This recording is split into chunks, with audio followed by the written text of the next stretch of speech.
Hey teacher friends, Jason here. Thanks for stopping by our store. Here's our warm-up activities for the distributive properties. We've got 2 whole group activities, and then we have 6 individual warm-up activities. The first one here is just it's a straightforward warm-up activity. We're going to give them some expressions. We're going to divide the class up into groups 2 or 3. We're going to give some sticky notes. We're going to have the group work together to simplify each expression using the distributive property, and they'll place sticky boards on the whiteboard, chart paper next to the corresponding expression, and then you'll discuss it with the class. And then the next whole class one is more of a discovery one. You'll have your whiteboard, markers, some small objects maybe, simple handout. We'll give them this real world scenario, spend 5 minutes on it. But imagine you're at a store buying packs of markers. Each pack costs $3. You buy 4 packs, but wait, store offers a discount. You get 2 extra markers for free. How many markers do you have in total? And you can come up with different variations of that if you want. Because the good thing about our worksheets is they're easy to edit. And they're all easy to edit. And I do them in Google Docs because a lot of teachers use Google. A lot of schools use it. And I want you to take these resources and make them yours and really, be useful. I like to think we're collaborating here, even though we're not talking face to face, but here's the hands-on exploration, distribute some objects, write an expression on the board, ask students to model it using their objects, and then, first group 2 object of 4 objects, and then distribute the multiplication, and discuss how both methods led to the same result.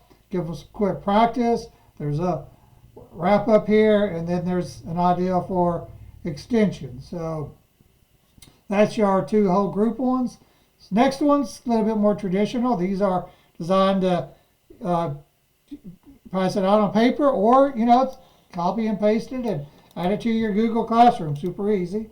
This one, that's straightforward. They're going to work these questions. It reinforces PEMDAS.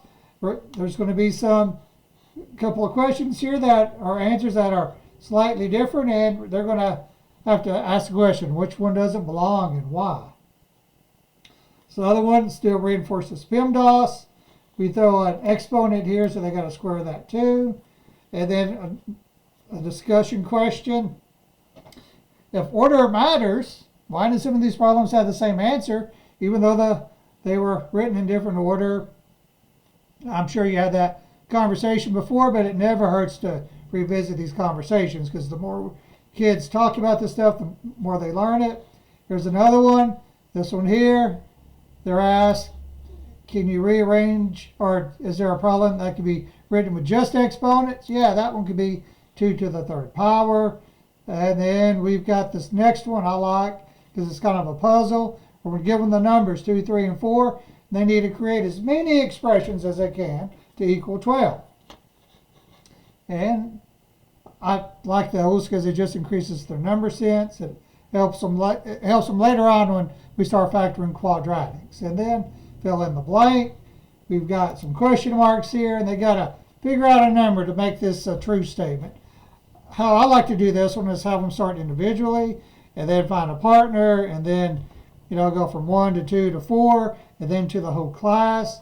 And sometimes it's 1 to 3, because occasionally there's an odd kid, right? But they'll discuss their answers. They'll talk about their methods. So we're getting some math standards in here. Last one here, it's a riddle. We're going to, thinking of the number 24. Can you find 2 numbers that add to 24? But here's a fun twist. Each number must be a multiple of the same number. For example, if I give you the number 24, which we already mentioned, you might have discovered 6 times 3, which is 18, and 6 times 1, which is 6. When you add those together, you get 24. Now it's their turn, and we give them some multiples. If you really wanted to challenge them, you may not give them any multiples, but typically I find it's best to give them some multiples. And your students better than mine, and sometimes I'll give them 3, and then I'll let them come up with 3 on their own. It just depends what's going on in that year, the kids I've got. Here's the answer keys. This one here, there's, in terms which one doesn't belong, a couple of different options. You know, we got 2 16s, and then we got a negative 24. So just depending on the rationale, and this is designed not to have like one right answer, and we want to get kids used to having these mathematical discussions. Also, a lot of times I like to have the same answer repeat, because this reinforces the idea that the same value can be represented in many different ways, which is really useful in algebra. I had a calculus professor do that once, and I found it helpful. He also said it's hard to come up with questions that always have the same answer, and he's right. It took a little time there. And then here with the distribution one, they're just working the problems. Here's the answers. The consistent answers rose because the distributive property was applied. Now, these are all addition and multiplication, so order doesn't matter. So it's an opportunity to revisit that discussion. If you really wanted to extend the discussion, you can change some of these answers where you're subtracting and using division. Once again, it just depends what's going on in your class. Here's the answers for this next one. Notice we got 2 cubed. Here's some explanation. And then for this one here, there's lots of different answers, right?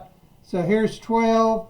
But I'm sure there's way more than 12 options. But we had 12 spots. Actually, we had 9 spots. So there's a few extra.